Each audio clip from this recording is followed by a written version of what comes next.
Alors, Be'ezrat Hashem, bonjour à tous, Shalom Ubracha. Là, maintenant, on commence un nouveau Chumash, Besimana Tava Devarim. Alors, il faut savoir que maintenant, Devarim, il est un peu différent des quatre premiers. Les quatre premiers qui sont Bereshit, Shemot, Vaikra, Bamidbar, c'est que Akadosh Baruch Hu, il dicte à Moshe, Moshe il écrit. Ça, c'est les quatre premiers. Bereshit, Shemot, Vaikra, Bamidbar. Devarim, c'est différent. Maintenant, c'est Moshe Rabbeinu Beruach HaKodesh. C'est lui qui va écrire maintenant le livre. C'est pour ça qu'il va s'appeler Mishneh Torah, répétition de la Torah. Et c'est Moshe maintenant, c'est Moshe Rabbeinu Alav Shalom qui va nous parler avant de quitter ce monde, avant de nous quitter, qu'on va rentrer en Eretz Israël. C'est lui qui va nous parler. Donc c'est pour ça qu'il est très spécial. Très spécial, il y a beaucoup de sgoulot, rien que de le lire. C'est pour ça qu'à Hoshana Rabbah, qu'on a le Chotam, le deuxième Chotam, la deuxième signature avant le décret de l'homme, de tout ce qui a été décrété pour lui à Rosh Hashanah, Kippour. Après on a passé Sukkot, c'est pour ça qu'à Hoshana Rabbah où on va passer les Ptakim, c'est-à-dire que le décret va se faire. Qu'est-ce qu'on fait juste avant? Sefer Devarim, c'est ce qu'on lit. Le Sefer Devarim s'appelle le Chotam. Le Chotam, c'est-à-dire c'est le tampon. C'est le tampon, c'est la signature. Donc la signature de toute la Torah, c'est Moshe Rabbeinu. Ça veut dire quoi? Comment ça peut être la signature? Parce qu'il répète la Torah, ça devient la signature de toute la Torah. C'est ce que Moshe Rabbeinu il va dire. Oui, parce que si la Torah elle reste dans le Heichal ou elle reste dans la bibliothèque, elle n'est pas réalisée, alors ça reste en potentiel. Ça s'appelle Bekoach, lo Befoal. Befoal, ça veut dire en pratique. La Torah doit être en pratique.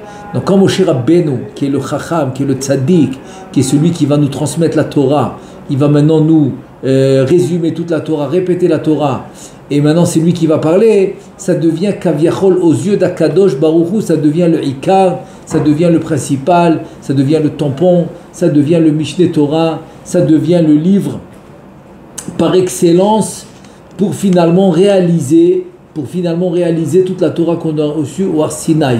Donc c'est pour ça que c'est un livre spécial et très conseillé de bien l'étudier. Voilà, ce Shabbat on commence. C'est la première paracha de Elei Advarim. Alors pour commencer, j'ai pensé à amener un midrash un peu spécial. Un midrash un peu spécial dans Midrash Rabbah de Sefer Devarim.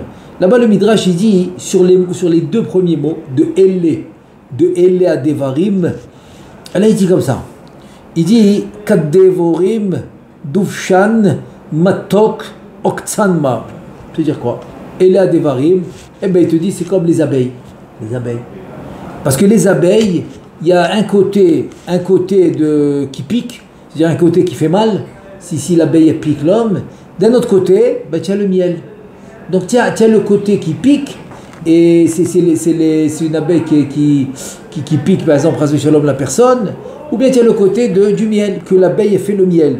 Donc tu as le matok, tu as le doux, et tu as le mar, tu as le amer. Amer, c'est-à-dire quand ça lui fait mal, parce que l'abeille l'a piqué. Donc tu as cette notion contraire. Ça pique ou c'est doux. Donc ça c'est le truc de l'abeille. Maintenant il faut comprendre. Alors dans Od Yosef Rai, le Ben Ish Rai, il pose la question. Il pose la question sur ce midrash, il dit il faut comprendre. C'est quoi ce Inyan de miel qu'il y a là-dedans? Et c'est quoi le Inyan de piquer, la piqûre de l'abeille qu'il y a dans le Elei à Devarim? Tu m'appelles Elei à Devarim, et donc on dit que c'est Moshe Rabbeinu maintenant qui va parler, Moshe Rabbeinu qui va faire des remontrances au Am Israël, Beremez, en allusion, tellement il leur tient le kavod. D'abord, ça sert avec une parenthèse à faire. C'est déjà qu'il leur fait les remontrances après 40 ans. Il ne leur a pas fait sur place. Et non seulement il leur fait avant de quitter ce monde pour ne pas qu'ils en honte, et non seulement il leur fait avant de quitter, il leur fait Bérémez en allusion. Incroyable. On doit apprendre ça. Alors c'est une parenthèse que je fais, c'est un enseignement pour le chinour. Nous on pense que les parents, ils pensent qu'il faut faire la remarque à l'enfant tout de suite. C'est faux. Tu vois que Moshe Rabbeinu, il a attendu 40 ans avant de faire la remarque, avant de faire la remontrance. Et même quand il fait la remontrance, il l'a fait par allusion et pas direct, pour ne pas faire honte à la personne. Ça veut dire que le vrai chinour, c'est de respecter l'autre. Voilà, c'est ça le chinour. Si je veux résumer maintenant le chinour en 2 mots, que quand je dis chinour, ça veut dire que si l'enfant il fait parce que tu es à côté de lui et il a peur de toi, c'est pas un chinour ça. C'est comme les aleph. Les aleph, c'est comme un animal que tu vas le dompter, qui va faire ce que tu lui dis parce qu'il a peur de toi, c'est tout. Mais chinour, c'est qu'il va réaliser ta demande et ton désir, même quand il est tout seul et tu n'es pas à côté de lui. Ça, c'est un vrai chinour. Comment je fais ça? Quand je lui montre que je le respecte. Et ça, c'est Moshe Rabbeinu alav shalom. Il donne un respect au Ham Israël incroyable. Quel respect! Il leur fait pas la remarque tout de suite, il leur fait pas honte. Il attend avant de quitter le monde, comme ils n'ont pas honte. Il leur fait rien qu'en allusion. Ça montre combien tu dois respecter l'autre. Et quand tu lui montres que tu le respectes, ça, c'est le vrai chinour. Ça, c'est le vrai chinour qui peut exister. Et c'est comme ça qu'on peut réussir le chinour. C'est en montrant à l'autre qu'on le respecte. Bon, ça c'est... Je ferme la parenthèse. Maintenant, je reviens à la question. Qu'est-ce qu'il y a dans ce Elea Devarim, dans ces remontrances, etc., que tu as le miel et tu as la piqûre de l'abeille? C'est 2 choses contraires. Qu'est-ce qu'il veut le Midrash? Il dit le Ben Ishraï alav shalom qu'on a trouvé ici que Moshe Rabbeinu, avec son Ruach HaKodesh, il a fait les remontrances avec allusion, Beremez, au Ham Israël, en citant tous les endroits qu'ils étaient.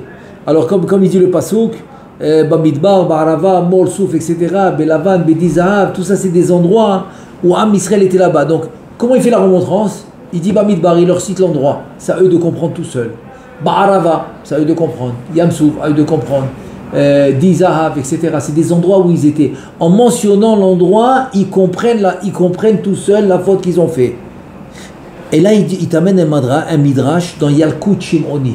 Très beau midrashim là-bas dans Yalkut Shimoni. Et Yalkut Shimoni, il dit comme ça. Le Pasuk.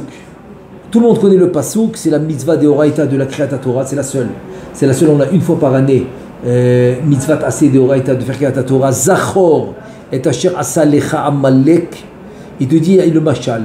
Le machal d'un roi, c'est-à-dire c'est un parabole, très belle parabole qui ramène là-bas le midrash.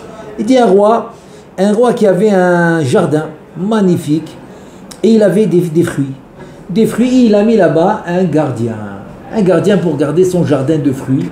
Le roi, il a fait un très très très beau jardin avec des très bons fruits. Et donc il a mis un gardien plus un chien. Donc le chien et le gardien. Et Viti Sameler Be'almono, donc le roi, pour prendre plaisir de son jardin, il regardait par sa fenêtre du palais, il regardait ce jardin très beau de fruits. Qu'est-ce qu'il voit? Il voit que son très très bon, c'est-à-dire quelqu'un qu'il aime beaucoup, Ohavo, qui rentre en cachette dans le jardin. Il le voit rentrer en cachette. Pas là où il y a le chien et pas là où il y a le gardien. Il rentre en cachette dans le jardin. Pourquoi? Pour voler des fruits. Et les beaux fruits pour les manger. Et voilà que le chien, il court après le voleur pendant qu'il est en train de voler et de manger. Et il lui a déchiré ses habits. Et évidemment, le voleur, qui était le bien-aimé du roi, il se sauve en courant. Il lui a déchiré les habits, il l'a mordu. Et le roi, il dit, si maintenant je vais dire à mon ami, comment tu as volé mes fruits, il va avoir honte. Moi, je l'aime beaucoup, cet ami. J'ai pas envie de lui faire honte. Pourquoi tu as volé mes fruits? Je vais lui dire pourquoi tu as volé mes fruits. Et si je lui dis rien, il va penser que quoi? Que je sais pas. Et il va le refaire. Qu'est-ce que je vais faire? Le roi veut avoir une solution. Si je lui dis, il aura honte. Si je lui dis rien, il va penser que je ne le sais pas. Il va le refaire. C'est quoi la solution? Et là, le roi, il lui dit comme ça. Il lui a dit comme ça à son ami. Qu'est-ce qu'il lui a dit? Il lui a dit, tu sais, aïe aïe aïe, ce chien, il n'est pas facile. Il t'a déchiré tous les habits. Donc en lui disant, le chien t'a déchiré tous les habits, il comprend tout seul que le roi, il sait qu'il a volé des fruits.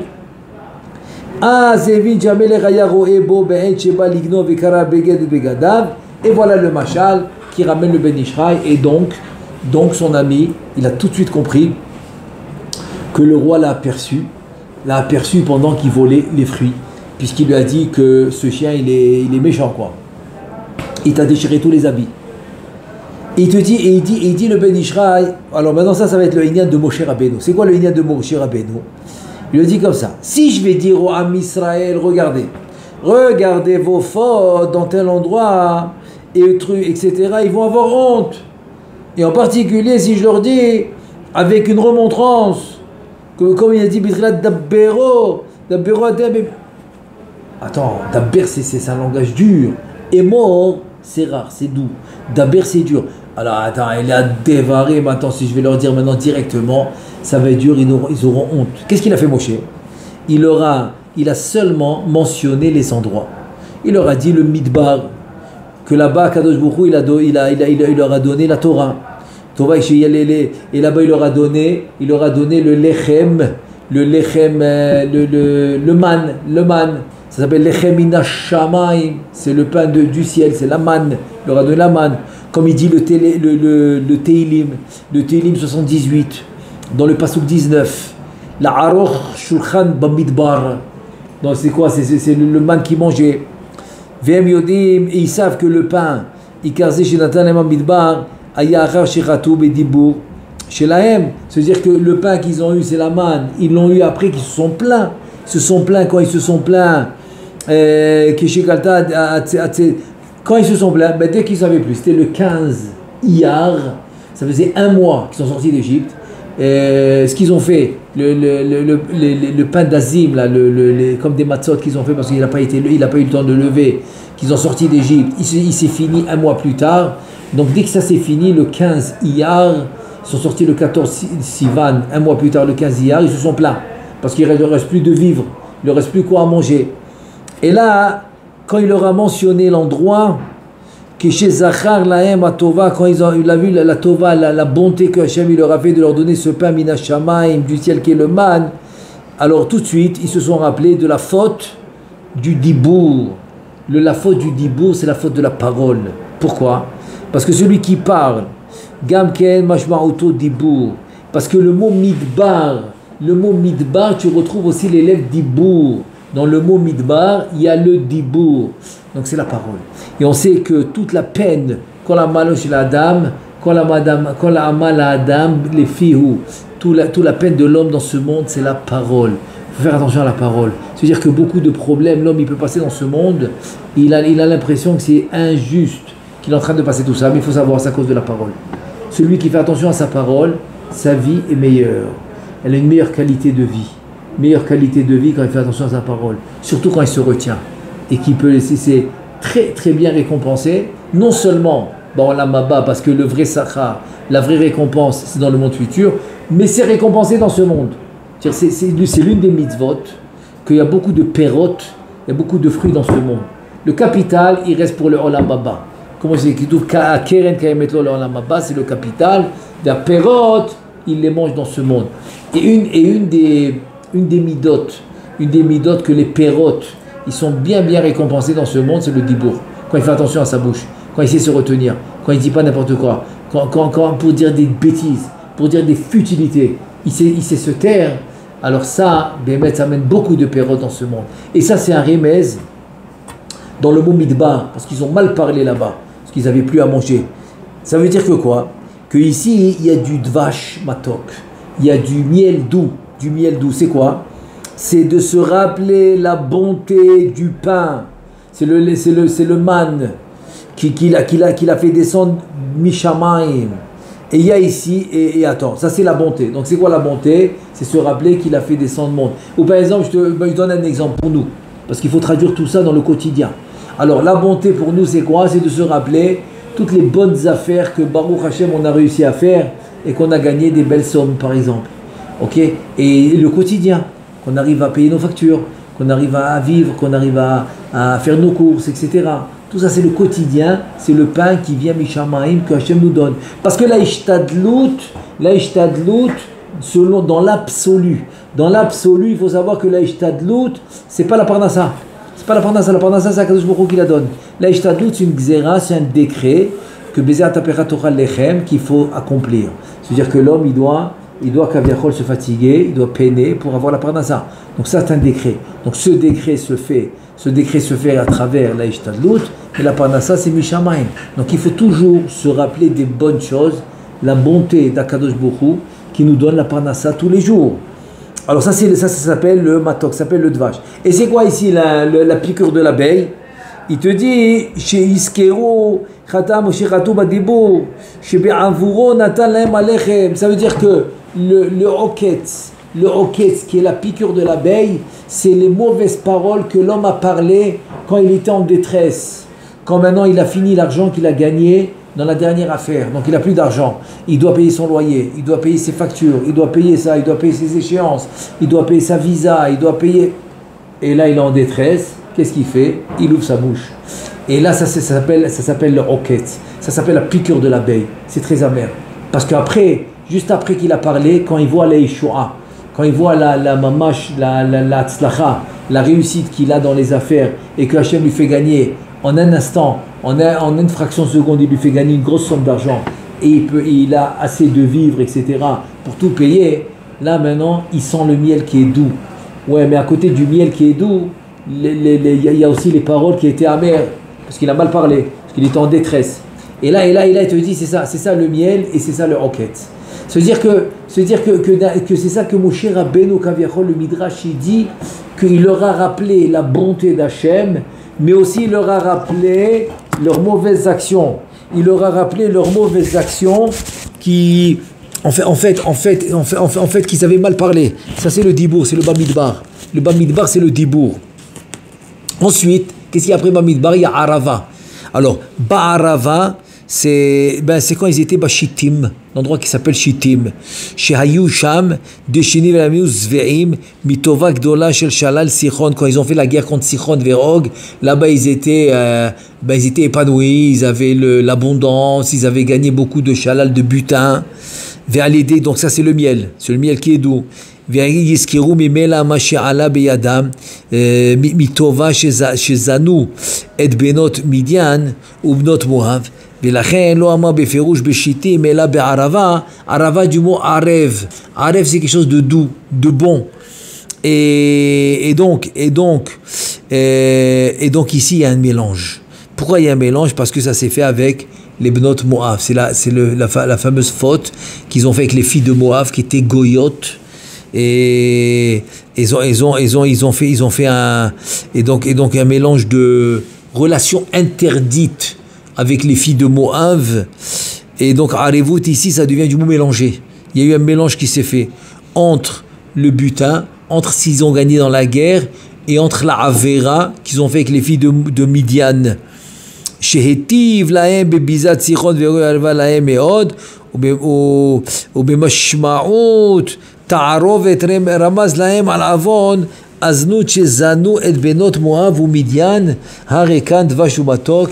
Et voilà, il leur a rappelé la Avera qu'ils ont fait de la relation interdite. Ça veut dire que d'un côté, il y a le gain qu'ils ont eu dans le butin quand ils ont gagné la guerre de Sichon et de Og. D'un autre côté, il y a la Avera qu'ils ont fait avec les filles de Midian. De Midian, c'est les relations interdites. Ça veut dire que finalement le Inyan de Matok, on a dit que tout ce midrash qui dit que tu as le miel et tu as la piqûre de l'abeille, c'est parce que l'homme Kaviachol, la Tova qui reçoit, c'est du miel. Quand il réussit dans la vie, c'est du miel. Mais d'un autre côté, quand il fait la Avera, c'est un roquette. C'est comme une piqûre d'abeille. Et ensuite, qu'est-ce qu'il a dit? Mol souf. Ou machi iskir lahem velo amar beyam souf. Vas-y, mol souf. Comme en face, quoi? Il fallait dire beyam souf. C'est le miracle. Parce que mol, c'est quoi mol? C'est la chante milin. Rotzelomar dibour. Quel dibour? Il te dit vegam keritut veka kriat yamsouf nimsa. Mol souf. Il n'a pas dit beyam souf. Il dit parce que kriat yamsouf. Hetiv lahem, parce qu'il leur a fait traverser la mer, donc ils ont gagné. Donc ils ont gagné après tout le butin des Égyptiens. Ve'ot sheshalchu bizat bayam bakria. והשני מו לשון מילין, שהם דברים שחטאו בהם ככתוב וימהרו על ים סוף ודיברו קשות באומרם הבילי כאיברים במצרים, etc. Donc ça veut dire que quoi? D'un côté ils ont eu encore une fois la tova que Kadosh Baruch Hu il fait, et d'un autre côté c'est quoi? Eh ben c'est le mauvais dibour. Il dit quoi? Il y a pas de tombe en Égypte que tu nous fais sortir ici.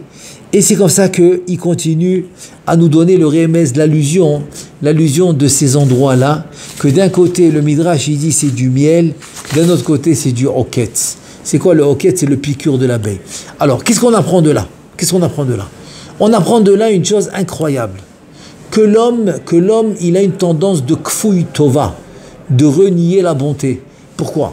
Comment l'homme il arrive maintenant à se plaindre alors que Hachem, par exemple, je donne un exemple, l'homme a, chez moi, 20 ans, 30 ans, 40 ans, 50 ans, n'importe quel âge, si rien qu'il fait marche arrière, il voit toute la bonté que Hachem lui a fait, et qu'il lui a donné de la parnassa, et qu'il a fait vivre, qu'il a sauvé de toutes les mauvaises situations, et maintenant, parce qu'il est un petit peu en détresse, alors ça y est, il ouvre sa bouche. Et là, il vient te dire, le dibour, c'est toute ta peine dans ce monde, c'est travailler le dibour. Pourquoi? Parce que le Chafetz Chaim, il dit que c'est l'endroit le plus rouchani, le plus spirituel qui existe. C'est le dibour. C'est-à-dire que c'est quelque chose qui est donné, directement par Akadosh Baruch Hu. C'est-à-dire même le Maharal de Prague qui a fait le golem, il a pu faire le golem. Cet homme, il pouvait lui parler. Et le golem, il a réalisé ce qu'il voulait. Mais le dibour, il n'a pas pu lui donner. La parole, il n'a pas pu lui donner. Tout, mais pas la parole. Même les Tanaïm qui créaient par exemple des fois des bêtes parce qu'ils n'avaient pas de viande pour Shabbat. Mais le dibour, ils ne pouvaient pas le faire. Impossible. Ils pouvaient créer. Ils avaient le Sefer Yetzira. Voilà le Maharal. Il a fait un golem. C'était un homme. L'homme, il comprenait quand il lui parlait. Le Maharal Meprak, c'était le shamash. C'est devenu cet homme-là. Ce golem est devenu le shamash du Beddin du Maharal Meprak. Donc il faisait tout ce que le Maharal lui demandait. Mais il n'y avait pas de dibour. C'est-à-dire que cette partie spirituelle, il te dit que c'est le amal, comme il dit Shlomo Ameler, kol amal à Adam, les filles, tout le amal, toute la peine de l'homme, il doit se donner à sa bouche, de surveiller sa bouche, parce que c'est l'endroit spirituel. Et maintenant, on va comprendre que quand quelqu'un, maintenant, on lui a dit quelque chose qu'il a vexé, et qu'il a envie de répondre, il se retient, alors il te dit, il est capable de bénir, même ce que le Gdol adore, il ne peut pas bénir. C'est-à-dire quoi? C'est-à-dire en deux mots, c'est quoi en fait cette notion de bouche, cette notion de parole qui en fait a tellement un haut niveau. Il vient le Harizal au nom du Zohar Kadosh, il te dit Lélia Hada Kucha Berichu Shrinte, et bien ce qu'on dit tous les jours avant la mitzvah, on dit les Shem Yechut Kucha Berichu Akadosh Baruchu et la Malchut qui est la Shrina. L'homme il va au kotel. Pourquoi il va au kotel? Parce qu'il y a la shrina. Il va à Rachel Imenu parce qu'il y a la shrina. Il va dans les kivrot tzadikim parce qu'il sait que les tzadikim sont proches de la shrina pour arriver, c'est-à-dire pour que la tfila arrive plus vite. Mais il te dit, tu sais, toi aussi tu peux avoir cette proximité grâce à la parole. Pourquoi? Parce qu'on a ce qu'on appelle le kol et le dibour. C'est quoi le kol? C'est le son, comme le shofar. Ah, c'est le kol. C'est quoi le dibour? C'est la parole. Donc quand tu dis Leyachada Kucha Berichu Shrite, Akadosh Baruchu, c'est le kol, c'est le son. Ah, c'est le son. Et la malchut, c'est la parole. C'est la parole. Donc ça veut dire que quoi? Ça veut dire avec la bouche, quand tu vas dire un mot de Torah, quand tu vas dire un Teilim, ou quand tu vas dire un Chidush, ou quand tu vas dire une bracha, tu es en train de réunir Akadosh Baruch Hu avec la malchut qui est la shrina. Et ça c'est la force de ta parole. C'est pour ça que le Chafetz Chaim alav shalom il disait, quand tu étudies un mot de Torah, tu viens de faire 613 mitzvot. Parce que tu viens de faire ce qu'on appelle le zivug mineoubé. Tu viens de réunir Akadosh Baruch Hu avec la malchut avec un mot de Torah. Alors si tu en fais, c'est pour ça qu'il dit tu peux dire 200 mots par minute. C'est-à-dire 200 fois 613. Tu imagines un peu c'est quoi 200 fois 613? C'est énorme. C'est énorme. Et tout ça, tu fais avec le dibour. Donc c'est pour ça qu'ici, il te dit, c'est ça le inyan. Maintenant, si tu utilises ce dibour pour quelque chose de pas bien, et ça me rappelle ce que Rabbi Shimon Bar Yochai, alav shalom, il a demandé. Il a dit, attends, quand il a vu que les gens, ils utilisaient la bouche pour des mauvaises choses, il a demandé, peut-être qu'on devrait avoir 2 bouches, une pour les divrei Torah et une pour les dvarim betelim, pour les choses inutiles. Et quand il a vu qu'est-ce que l'homme il fait avec une bouche, il a dit wow, qu'est-ce qui va arriver s'il y a 2 bouches? Donc qu'est-ce qu'il a fait Rabbi Shimon? Il a annulé son vœu. Il a dit je laisse tomber, je laisse tomber, parce que déjà avec une bouche je vois qu'est-ce que l'homme il fait. Qu'est-ce qu'il fera avec 2 bouches? Ça veut dire que quoi? Ça veut dire que finalement cette proximité qu'on cherche, alors on va au Kotel, cette proximité qu'on cherche, on va à Rachel Imenu, on va dans les Kivrot HaTzadikim parce qu'ils sont proches du Tzadik. C'est vrai que ça nous aide. Mais là il vient Moshe Rabbeinu, il te dit mais attends, tu peux le créer toi-même en surveillant ta bouche. C'est-à-dire que Moshe Rabbeinu, en fait, le remez qu'il leur dit ici, le remez c'est quoi? C'est que vous avez du miel, mais d'un autre côté, il y a la piqûre de l'abeille. Donc Kaviachol, ça rend amer, ça rend le miel amer. C'est-à-dire le miel, il doit être doux, mais à cause de la piqûre de l'abeille. C'est-à-dire que la bouche, elle est en même temps du miel, mais en même temps la piqûre de l'abeille. Ça marche pas. Ça marche pas. C'est comme maintenant tu prends quelque chose, je sais pas moi, tu prends du miel, mais d'un autre côté, tu prends un aliment qui a tourné. Même le miel, il va pas aider. Il va pas compenser un aliment qui a tourné. C'est pas bon. Alors ça qu'il dit. Il dit Moshe Rabbeinu, en travaillant ta bouche, et que ça soit toujours doux comme le miel, matok midvash, doux comme le et sans la piqûre de l'abeille, sans qu'il y a la piqûre de l'abeille, si tu arrives à faire ça, eh bien il te dit tu deviens kol vedibour leachada kucha berichu shrente. Donc tu vas maintenant associer, tu vas unir Akadosh Baruch Hu avec la Shrina, qui est le kol vedibour, grâce à quoi? Grâce quand tu vas te retenir. Ça veut dire que des fois, ne pas parler, c'est plus élevé que de parler. Et là, la Gemara, elle demande un truc incroyable. Elle dit, c'est quoi le métier de l'homme dans ce monde? Alors, chacun m'aurait répondu quelque chose, quoi. Le métier qu'il aime. Chacun m'aurait répondu le métier qu'il aime. Qu'est-ce qu'elle répond, la Gemara? Qu'est-ce que la Gemara répond? Elle dit, le métier de l'homme, c'est qu'il se rend, il aime, qu'il se rend muet. Comment ça? C'est un métier, ça? De se rendre muet, c'est un métier, oui. Parce que c'est plus difficile de savoir se taire que de parler. C'est plus facile de parler. L'homme, il se contrôle pas, il parle. Il parle après, mais j'ai rien dit, attends. Il l'a vexé, il l'a fait honte, il l'a tué, il a tout ce que tu veux avec la parole, mais il dit, il a rien dit, il a rien fait, il pense qu'il a rien fait. Alors que non. Parce que pourquoi la parole est blesse? Parce que son shoresh, la racine de la parole, c'est Akadosh Baruch Hu et la malchut. C'est pour ça que ça blesse. C'est pour ça que ça va très profond. Ça va très profond de la neshama. Les hommes, ils se rappellent les mauvaises paroles qu'ils ont reçues des gens. Ils s'en rappellent. Pourquoi ils s'en rappellent? Parce que c'est très le shoresh, il est très haut.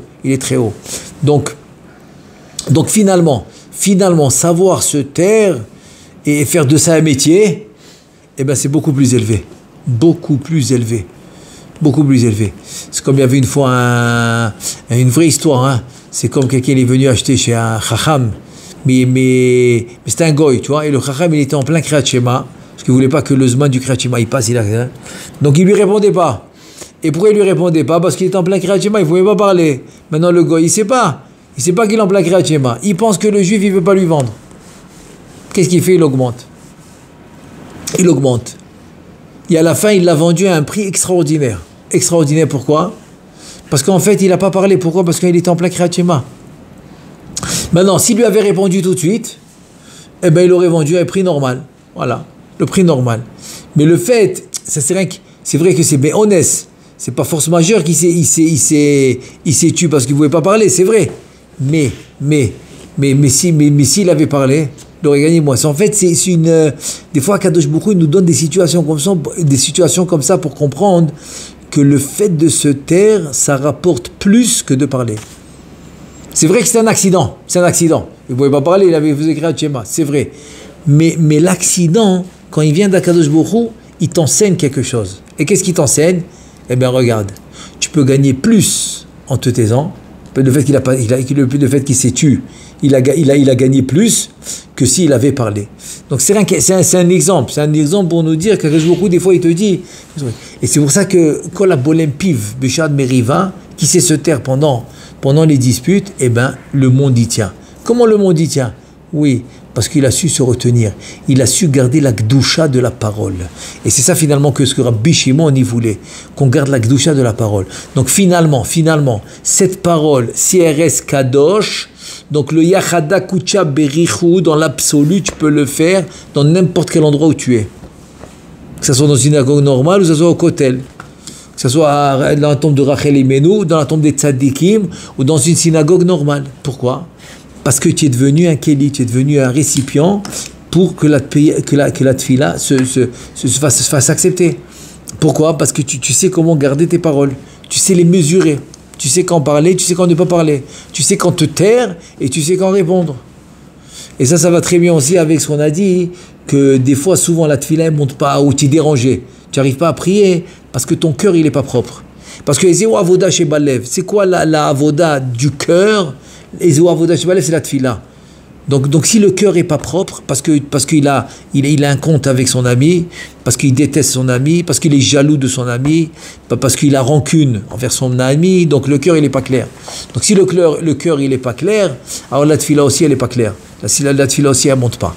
Donc voilà, c'est les deux notions. C'est purifier son cœur sans avoir aucun argument contre personne, parce que tout est la main d'Hachem.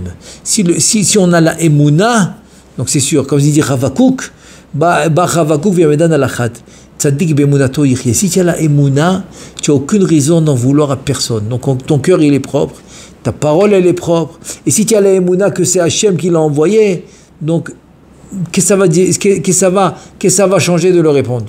Qu'est-ce que ça va changer de le répondre? Ça va changer en rien. Ça va changer en rien. Je vous dis en rien, c'est badouk, je vous dis en rien. Rien. Pour un exemple. Par exemple, une fois, on m'a envoyé tout un truc là de. Il y en a, ils font des dimionotes. Il vit sur le dimion. Donc il m'a monté un dossier et tout ça, un dossier incroyable. Donc, moi, d'habitude, je réponds pas. Comme le Rav Shach, Alav Shalom. Quelqu'un, il est venu, il lui a dit, tu sais, on m'a fait ça et tout. Il a commencé à se plaindre. Le Rav Shach, il lui dit, viens avec moi, viens.